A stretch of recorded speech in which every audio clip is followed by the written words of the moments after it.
We're on the first hole at the Pottawatomie, par 5, the only par 5 on the golf course.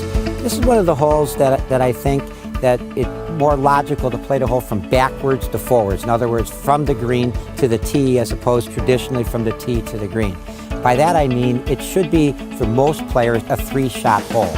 I think the mistake that's made on this hole is that too many players try to drive it as far as they can with the hope of maybe hitting the green in 2 and hit the ball into the trees and then take triple and sometimes worse on the hole. I think the logical shot here is to think, what shot would you like to hit into the green? Is it a 100-yard shot, an 80-yard shot, a shot that you're comfortable with, so that then when you play off the tee, maybe play it maybe 180 off the tee to the little bit in front of the trap that's on the left, and then hit the second shot to the middle of the fairway and hopefully to your favorite distance into the green. So I think a lot of players, especially the more average players, the regular guys and women that play out here, will be much better off thinking, what do you want to hit into this green as opposed to how far you could hit it off the first tee. Give that one a try, and I think it'll work a lot better for you.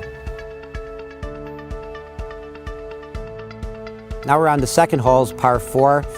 This is a hole that again, probably a little more focus on the tee shot itself and placement onto the fairway, not necessarily as far as you can hit it, but without question as accurately as you can hit it. If you take a look at the hole, the trees that line the fairway come out a lot more than you first think when you play the hole, and consequently shots that are just a little bit offline nip the trees and kind of put you in a difficult spot. Because it's a little bit of a shorter hole, some of the players think, well, boy, I could almost drive it or hit it as far as I can do, and once again, maybe I could birdie the hole that way. Maybe a better approach to the hole is to hit the club that you hit straightest. Put yourself in play, then put yourself to a comfortable position to the green. There's a trap left of the green, trap right of the green. So again, an approach shot from the fairway as opposed from the side and from the rough will not require you then to carry over the trouble there. So it's a big opening, so set yourself into the fairway and use the opening and put yourself on the green. The third hole now, which is the trademark hole of Pottawatomie. Robert Trent Jones Sr., you can see the genius of his design is that a golf course that was designed in 1939, this hole essentially remains the same and still gives players fits. And again, part of the genius of the design on Pottawatomie is that not every hole is just as far as you can hit it. This is a classic example of that.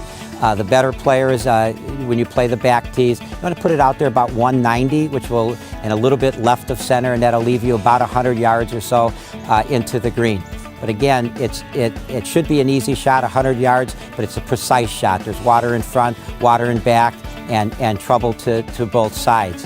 So again, this is a hole that you really want to think about putting yourself in play, and then either on your second shot where you can put it up over the water, or if you don't quite hit the shot exactly what you want, put your second shot in position to your favorite wedge shot over the water, and then just kind of take your medicine, play the hole, and not try to hit career shots or shots that may be a little bit out of your comfort zone, because there's very little margin for error.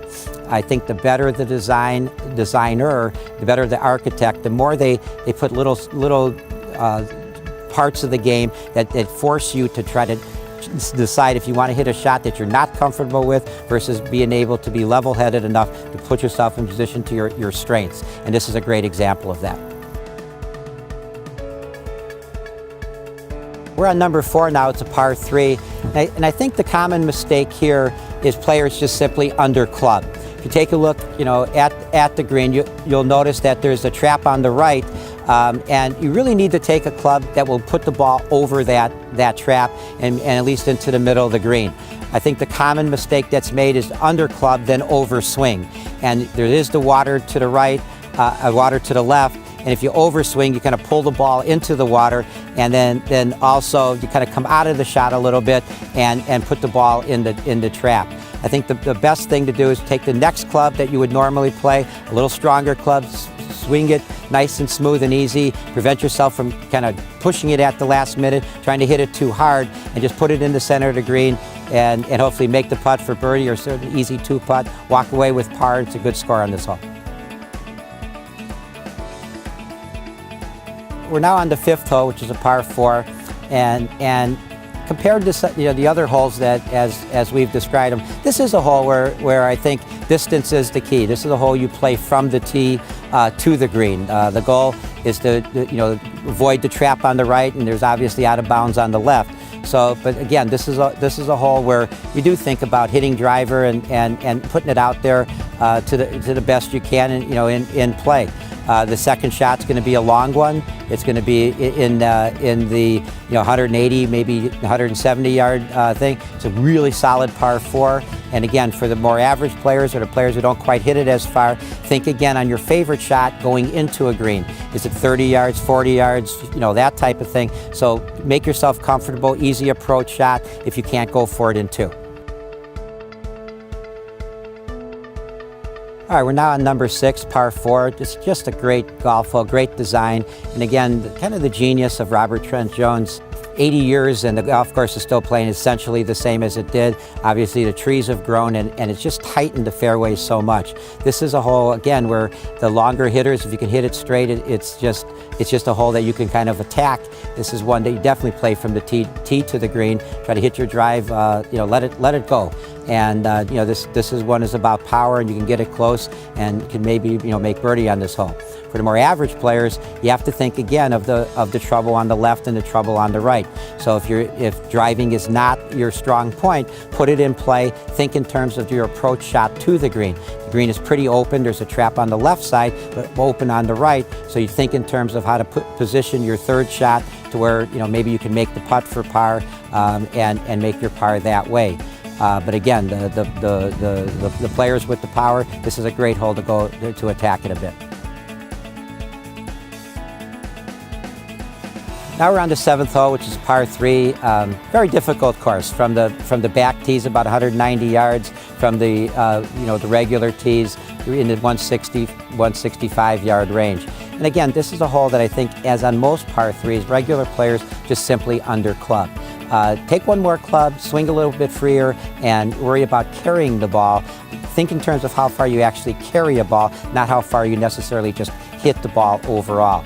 If you can't carry the ball all the way to the green, think in terms of the trap on the right, the trap on the left, which are going to present some problems getting the ball up and down. So if you don't feel you can hit the ball far enough to get to the green, land it short of those areas, hopefully like right between the 2 traps, and chip it onto the green and perhaps put yourself to more favorable putt. Just kind of think this way around a little bit, but it's a great golf hole and requires a couple really good shots to do it. Now we're on number 8, par 4. Very difficult hole. For the longer players, go at it, and you have a pretty short wedge into the green, good birdie opportunity. For the average players, you may want to think about going for this green in 2. The trouble on this hole is the green and the surrounding area around the green. Put it trap left, trap right, but also if you put it in back, it's very, very difficult. There's downhill chips, the green gets very fast there, very hard to get it up and down from in back of the green. So if you're just not sure or you're not comfortable with your approach shot from 150, 160, don't be afraid to lay it up a little bit short, chip it up a little closer, and maybe make your par that way. Again, kind of know your short game and where you're comfortable at, but this is a green you have to think in terms of what shot do I want to hit into the green, not necessarily do I want to hit it as far as I can off the tee. Okay, now we're on number 9, which is without question, I think, the most difficult hole on the golf course. I think if you could get a giant helicopter and airlift this hole, put it on any golf course in the Chicago area, the golf course would do nothing but get better because of it. This is a hole, it's a long hole, so power is important, but I think this is the ultimate example, very similar to number 1, where you want to think what shot you want to hit into the green, as opposed to just thinking about power in 2 shots and trying to hit the green in 2. The third shot is a very difficult one up the hill. If you go long, it's very hard to putt down. It's very, very fast. If you miss the green long, incredibly difficult chip shot to get it up and down. If you miss it right, you miss it left, it can go down the hill or get yourself into a very difficult position. So again, ideally, if you're not comfortable hitting the shot into the green in 2 from 160, 170 or longer, think in terms of laying it up short to your favorite wedge distance, leave it maybe a little bit underneath the pin and not try to go, go by it.